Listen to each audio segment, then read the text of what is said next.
we'll move on to our next agenda. Over here, we have an executive exchange where I would like to invite Subhasis Ghosh, the joint president from Kotak Life, on stage, as well as Sabyasachi Mitter, the founder of Fulcro, as the moderator of this executive exchange. Please welcome them onto the stage.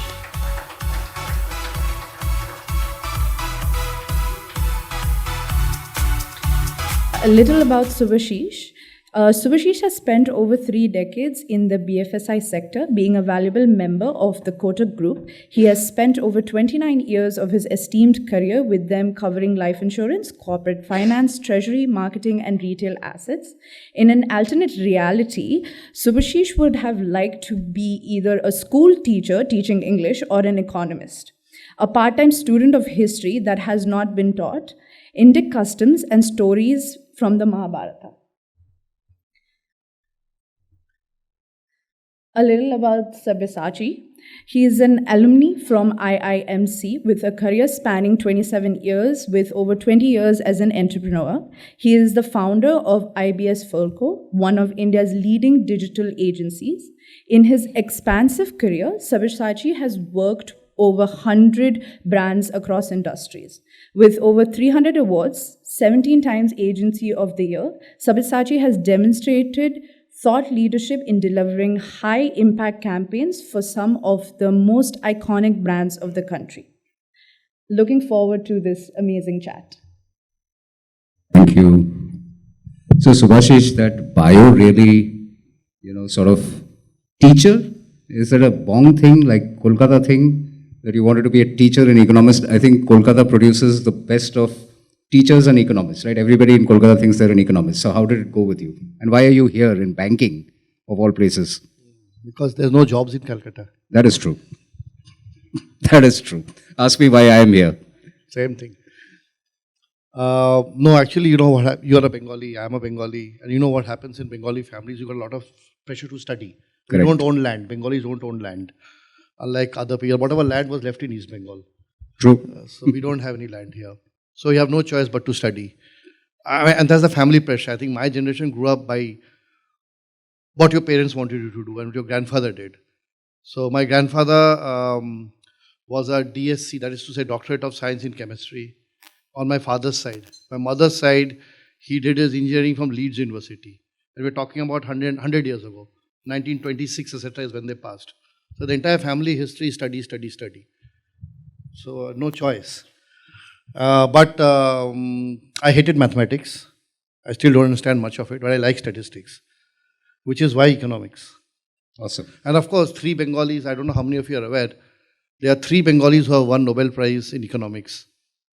Conversely, 3 Tambrams have won Nobel Prize in science subjects. Any Bengalis out there in the audience? Let's keep this a little interactive. I think everybody is very serious. I know we are talking at a CDP event and data is very important, but This is also data. Yeah, this is also data. This is a data point. The data can be cut in many ways, as people say, that whichever way you look at data, there is always some insight. So let's come to your journey from wanting to be a teacher to where you are today. And BFSI, I think, is one sector which is seeing a lot of changes in the recent times, right? So as a marketer, how do you see your journey from once wanting to be a teacher to now leading one of the top life insurance brands in the country? How has been this journey? Okay, actually when I got invited for this ceremony, for this function, I thought there was a mistake. And you'll understand that why. First of all, I don't know anything about marketing, right? I'm a salesperson, hardcore salesperson, as you just heard from I've done treasury, I've done corporate finance, I've done basically institutional sales and some amount of retail sales. But what happens in our group, that is Kotak Mahindra, where I spent nearly 3 decades, Uday's way of holding on to its people is to give new jobs to old people and old jobs to new people. So we have to learn and we are completely confused most of the time because jobs keep changing. So because of that, when the last CMO left, which was about 6 years ago, I was offered that in addition to everything that you are doing, would you also like to head marketing? That's how I'm sitting in this chair. Trust me, I don't know any three-letter abbreviations. I have to actually study that. And that's where I am. So don't ask me tough questions. No, I am not an interviewer and I'm on the other side. I've been your agency. So that's a disclosure that Subhasish has been my client. And this is the first time that he's giving me the impression that he doesn't understand marketing, because when he was trying to select us, he gave me the impression that he knew more about marketing than I did. So that's a job well done. So Subhasish, tell me, I've worked extensively with Kotak and the way Uday thinks. And I think and it flows from there. He's a person who's obsessed with giving great service to customers.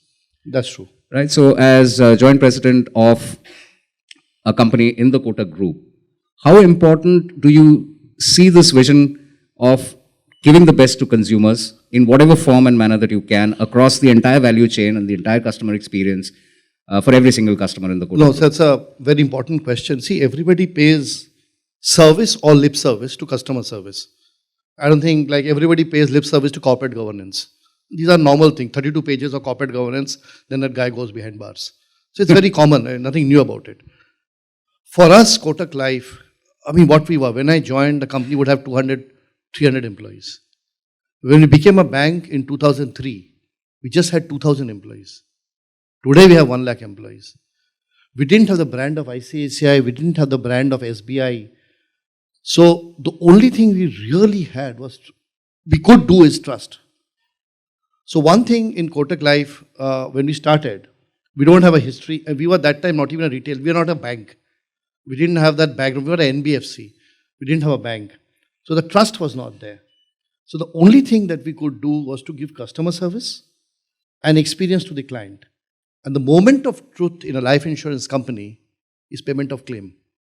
See, maturity will come much later, 10, 15 years later.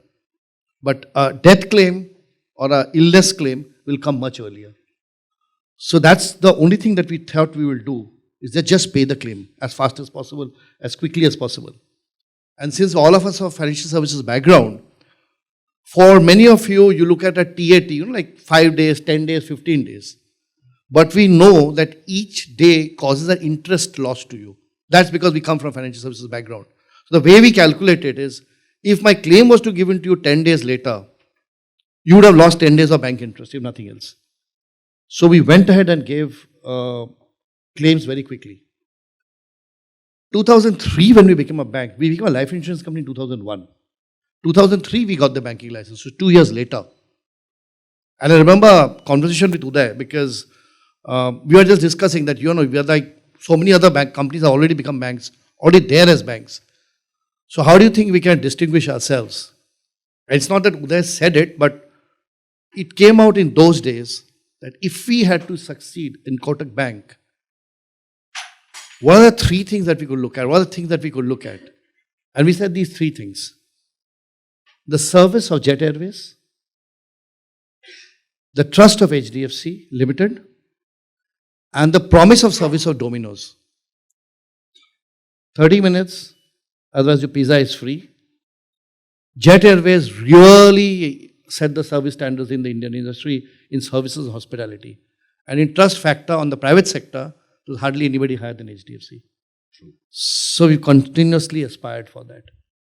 See, we deal with money. Yeah, it doesn't shine or it doesn't flash or anything of that sort. And in insurance, when you get the money is when you're the weakest. That is to say, either you're not there, so family is getting the money, or you're retiring and you're too old to fight the company back. That if I promise you a 6% return, you actually got 4.5%. You can't fight it back. You're just not there to fight it out. So, for us, the trust of the customer is the most important thing. And I am on all those committees that do that. And I can tell you our protection, PHPC committee, which is protection of customer protection, we take that very, very seriously. We have no choice, let me put it that way. It's not as if we had 2 choices. We don't have a choice. In insurance, it's all about the customer, the return that I give, the faster I give on the service, and that's the only way the customer will stay with me. She will go away if she doesn't get good returns or doesn't get a good service. It's as simple as that. True. And good that you say that. See, have seen Kotak closely, and it's a brand which has believed in technology immensely. Okay. And over these last 10, 15 years that I have seen the Kotak Group and life, all of that, there seems to be a lot of marketing, traditional marketing, technology, and management all getting conversed together to giving this experience to the customer. Why do you think this has happened? Why do you think Kotak has also imbibed technology in marketing and its overall product offering? Is it because the customer is demanding it, or is it because you believe that a merger of technology and marketing can actually give better service to the customer? Yes, so the second part is more correct. It's not that we think technology is a fad. Fads will come and go. What is required? Okay, the other thing about Kotak is that we are very cautious about how much money we spend in the return on investment. Very cautious about that. We do not want to do experiments that blow up in our face. माने कोटक में आप कुछ कर दो, पैसा मत गवाओ. You do whatever you want, just don't lose the money.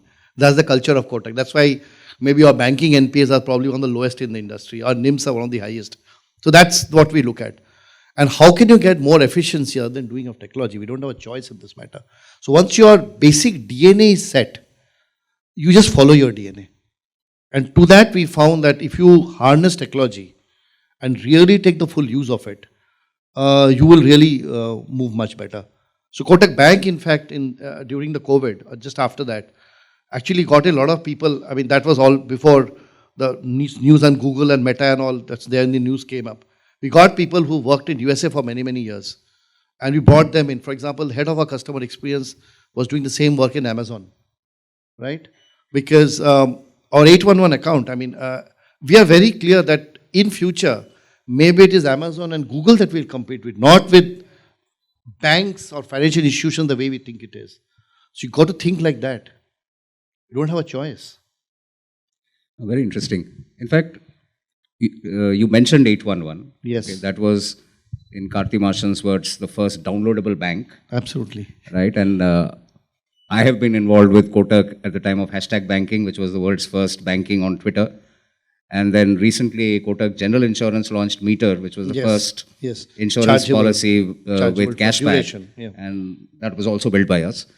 So I've seen innovation at Kotak at very, very close quarters. But you mentioned also that Kotak is extremely cautious about not losing money. Yet it has been experimentative. It has encouraged employees to experiment with technology, experiment with solutions, done things which were not done by other institutions. In fact, I remember 10 years back in brand track studies, HDFC and ICICI were seen to be up there and Kotak was still seen to be a lala bank. It seems to have changed that in the last 10, 15 odd years. And today in many brand tracks, Kotak is seen to be the tech brand in banking and often competing with fintechs.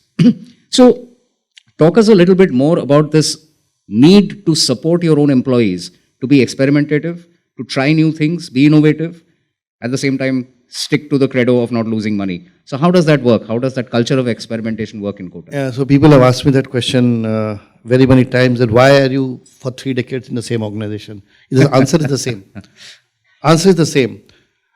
The culture, frankly speaking, I mean, he's not going to do my appraisal right now, it's just got over. The culture that Uday has built, honestly speaking, I'm telling this to you, is that of you being an entrepreneurial employee. So we've stuck around for 30 years because suppose if I had to run my own company, I would have probably run it similar in the manner that he has. Because he's here, we are here, this is a separate story. But instinctively, we've gotten around people in the company who probably think the same. Same middle class background, same family values, same stick around in good times and bad times. So when you got your back covered, you tend to do the best. And you know the reason why we take challenges is because we know that even if you fail, you will not be dubbed a failure. There's one thing to fail, there's another thing to be dubbed a failure. So which is why we experiment all the time, but at the same point in time, we always think it's our money, not somebody else's money. Therefore, you just put the little bit more extra effort to see that you squeeze the maximum out of the paisa. That's the only reason. I am not able to give you a very complicated answer, frankly speaking. I think it's just that if it was your own company, what you would have done, that's what we are doing, day in, day out. So tell me, any specific examples that come to your mind from your team at KLI about this spirit of experimentation and what little success or breakthroughs which have come out of that particular ethos of. So I'll talk about one thing that we've tied up with Lemnis with. What we've done with them is that a lot of people visit our websites, okay? And they are anonymous. They just come, they come through some source, they come visit our website and move away. What we've tried to do is to try to understand which page of our website they came for. Did they come to buy protection? Did they come to buy child policy? Did they come to buy annuity? So next time they come, we try to approach them with a banner that was where they last left off from. Okay? We try to do browser push notification. If they're given the authority for that, they've signed up for that. We try not to disturb them otherwise. So we are trying to reach out to them. When they're coming back, they would normally get a reminder of why they were there the last time. And so we can pick up the conversation from there on. It's still an experimental stage, still a pilot stage, but last year we had a CTR of 2% of people who have dropped out completely and when they came back. And of course, the number doesn't mean much because it's not in context or anything else. We did about 22 lakhs of premium on that, on which we didn't have to pay anybody anything, no commission. Right. So the target that our department has taken is that can we earn a salary from that alone? Whatever is the cost of the department, can we sell that much that the commission that would have otherwise paid an agent, can our department just run from that? So that's one experiment, one example of the experimentation that we've done, which we feel is going to give good results in the future. Great. So let's take it a little bit forward and say there is this buzzword about marketing automation and deploying tech stacks to make sure that everything happens automatically, etc., etc. But let's keep the jargon aside. If we were to look at how you look at implementing, you mentioned what I assume it would be a CDP from Lemnis. What are the other things that are there in your mind in terms of how you can deploy technology to put all this together? You talked about personalization, which is when the guy comes back, you're able to change the banner and probably help convert better. What are the other things that are there in your mind in terms of what you may want to do? You may not have still done it, but something that no, so we're already doing that. We're already doing that. Say from the customer's point of view, we used to receive a lot of we still do receive a lot of customer complaints, okay? And often when people write customer complaints, either we are not able to make out what the person has written, or maybe in one sentence the person has written 3 problems that we're having. So you think you have solved it, but when you go back and check for the NPS, and we take NPS very, very seriously, by the way. We do a transaction NPS on every single transaction that is done by our company. And we do relationship RNPS twice a year. And that's in Kotak Group as a whole, and it goes right up to there. So that's what we are doing for customer, to understand the voice of the customer. We couldn't understand why the person felt dissatisfied even after we felt that we solved the thing. So what we now done is that we filled up a form. That these are the 8 most common, what we have felt is the 8 most common reasons why people complain. So if you think that at least, significant part of the problem is solved, and then there is others. That's one. The second thing is that in our call center, we are finding the number of languages that people are calling in. And now we want to have every one of our communication in 8 of the most common languages. So our website, which we are which we will develop in the next phase, if you are coming to my site from one of those 8 languages, will automatically be shown to you in that format. So we want to go vernacular and video in a very big way. What about customer data? You mentioned bits and pieces and the various things that you talked about, and you are doing a pilot. Using, it's a pilot. We've done a pilot. So, 1 year, last year we've done it. Now, whenever we speak to a lot of clients about taking customer data and being able to build experiences, solutions, personalizations on top of customer data, one of the first challenges that I've heard across multiple clients is that our customer data sits in various silos. Yeah, absolutely right. Right, and getting a unified view of the customer is a challenge. I mean, we heard one session with Airtel just happening that you call the call center and then you go to the store. I mean, it's a real life example. That experience is not always great, right? Now, customer service owns some data, marketing owns some data, various people in the departments own some data. So what are your challenges in getting that unified one view of the customer theoretically the way it's supposed to be? And how does that work at Kotak? So I'll start at the beginning. We are a 22-year-old company. When we started, how our data comes? It comes through the proposal form that you fill in. That's the first step. You fill in the proposal form. Now, if anybody has bought a life insurance policy, I'm very sure you wouldn't have filled up the form. The form would have been filled up by your agent. Am I right?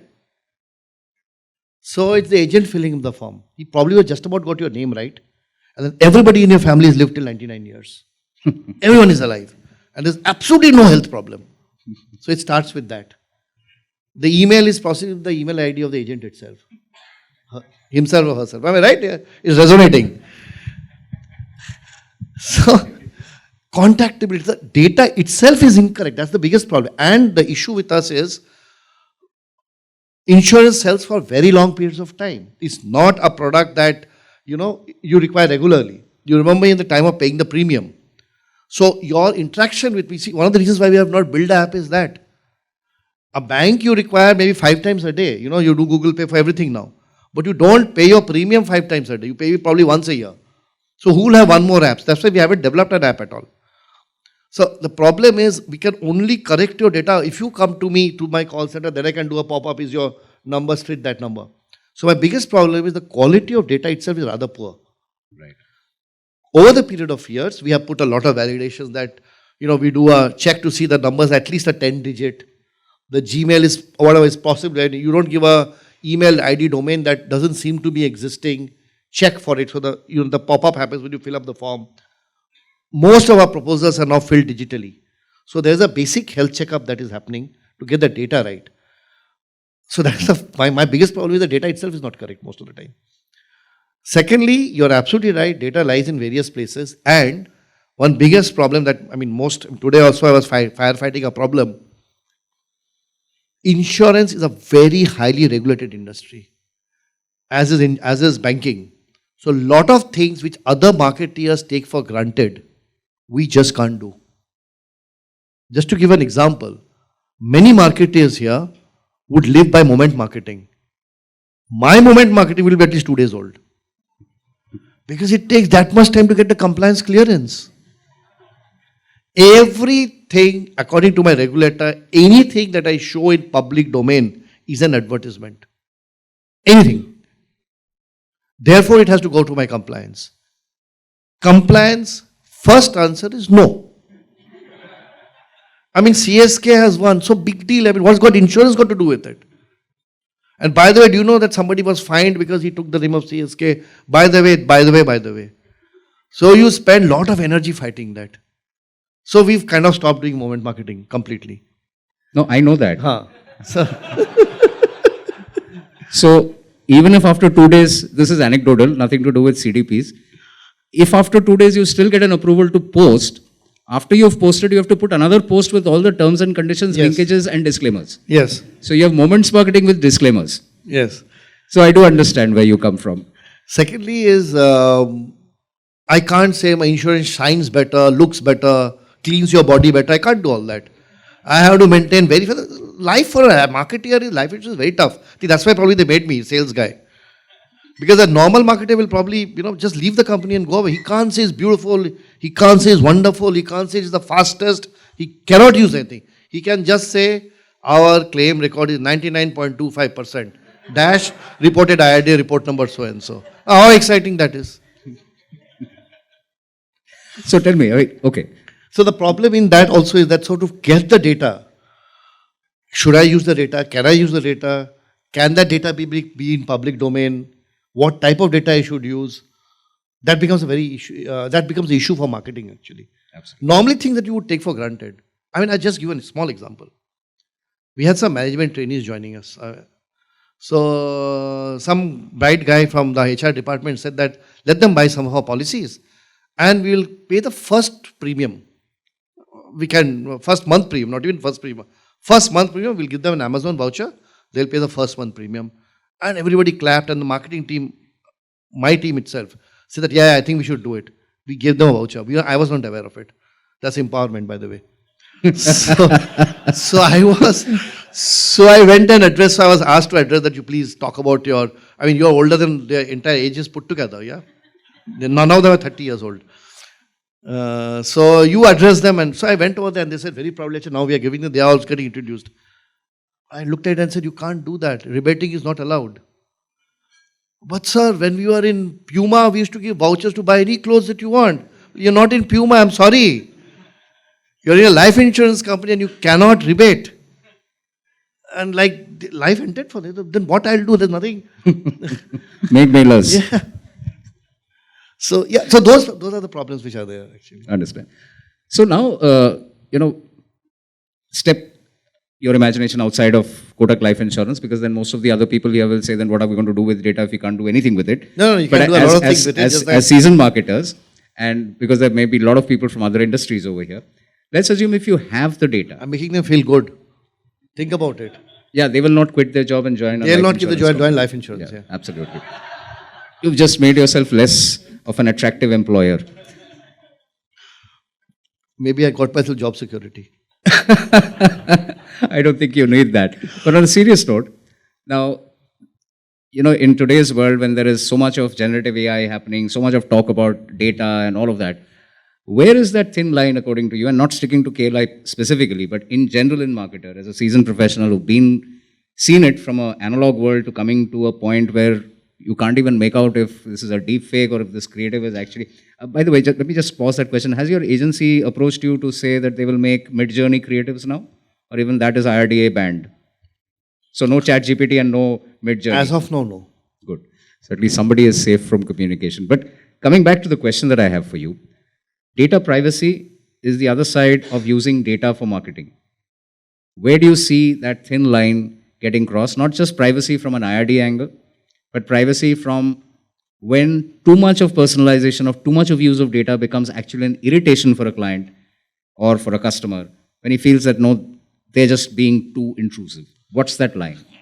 So that I completely agree with you. I mean, I was actually really wondering whether my mobile listens to me or not, because Monica, that's my wife, and I were discussing about hats. And I really got a pop-up. Are you using an Android? Yes, Android. Please shift to iPhone. Okay. But you know what? Apart from that, this rings, I pick up the phone, I talk, it works. Yeah. And you could have an app over there which is listening to all your conversations. And my view is, what actually, lightheartedly, no disrespect to people who use iPhones. I knew that was coming. What actually has iPhone done except to change the back cover and the shifting of the camera? Think about it. Is the delta charged? We are diverting from the topic. I'll bring you back to data. So come back. Coming back to that point. I personally think it's very worrisome. When too much of you is out there. Too much of you, see, because it's not marketing. Your entire life can get influenced. Your voting pattern can get influenced. The country, I may be sounding scary and outside this topic. You think of it, actually, all the time, the way I approach marketing. I try not to think what the customer is thinking. I try to think, what if it is me, the customer? If I am the target, what would I like? I would like. And I can tell you this, possibly anecdotal. Anybody from Axis Bank here? Okay, nobody. I was told that when Dr. P.J. Naik took over as the Axis Bank chairman, I mean, he was there for a while and he was really doing my outside view is that really doing an iconic view. Why? He actually stopped the telecalling completely. Because I don't want to be buzzed. I wouldn't like to receive calls from anybody just like that buy this product, take my loan or take the credit card. He completely stopped telecalling. How it worked or didn't work, I don't know. So I am really worried about too much data being out, that every footprint that I leave electronically can be tracked and I can be manipulated, really truly manipulated to behave in a particular manner. I do not know how far it's true, how far it's conspiracy theory, but Cambridge Analytica was supposed to be that only. That I look at my pattern and then try to put Twitter campaigns or reach out to people who will vote or behave, or who can be manipulated to vote or behave in a particular manner. And then that thin line between marketing for the good and pushing a agenda can and will get crossed. So if even Elon Musk is saying, let's stop AI for next 30 days or next 6 months, there could be something in it for all of us to understand and learn. True. So just summing up, since we are coming towards the end of the 30 minutes that was allocated to us, and I think we are within time. Okay, great. I always like finishing things on time. All the guys who are out there, maybe a lot of them are contemplating using a CDP, making the most use of CDP, using other MarTech platforms, technologies. As again, a very senior marketing professional, sales and marketing professional, what would be your advice to them in terms of going with technology to transform their marketing process? But what are the things they should keep in mind while going through this? The last point that we just discussed about privacy and everything else. So what is your piece of advice to anyone sitting in this room today who's contemplating moving in with a CDP or a MarTech platform or any of these solutions from your experience? And that really would be the summary of our chat. Okay, so I'm hardly in a position to give advice to people. But I'll tell you this, I personally believe in CDP.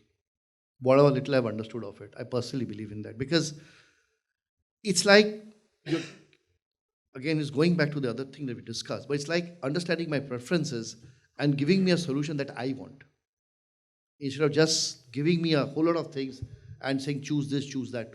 See, what the CDP actually does? You want to buy a product. So you research it in Google.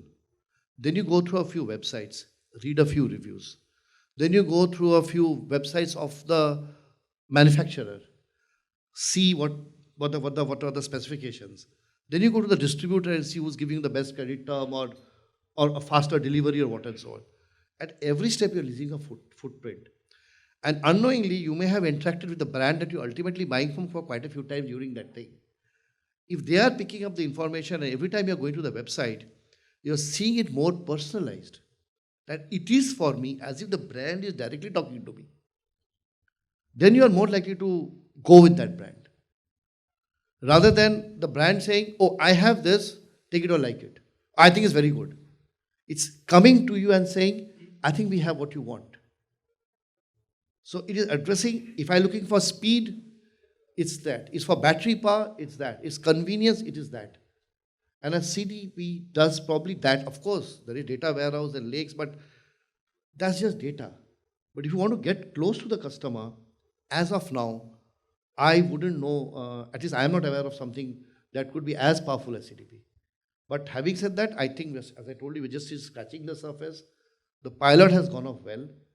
And let's see, we'll probably do people who drop off on journeys, they come halfway, drop off, maybe get them to pay the renewal premium, that what type of people don't pay or what type of person is paying, or he's paying on the last day of the month, not on the first day of the month. I shouldn't remind him during the month because he's got 1 month to pay the premium from the official due date. Those things, I think, will make it more meaningful. So people don't complain, why are you reminding me so many times? Just one example of that. But yeah, I think at least, I can't talk much in the future, but these next 2-3 years, what I can see, at least we will definitely go to CDP. I can tell you about our company. Well, Subhasis, I must say that everybody in this room would be very thankful you didn't become an English teacher or an economist for all the views that you shared with us. Thank you so much. I think it was a great pleasure chatting with you. Thank you.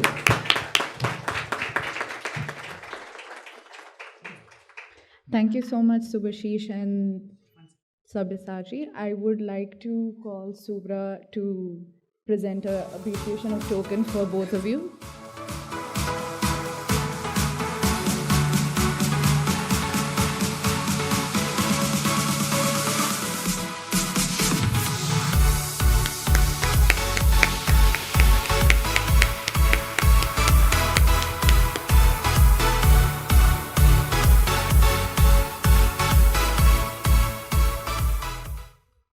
Thank you once again to both of you.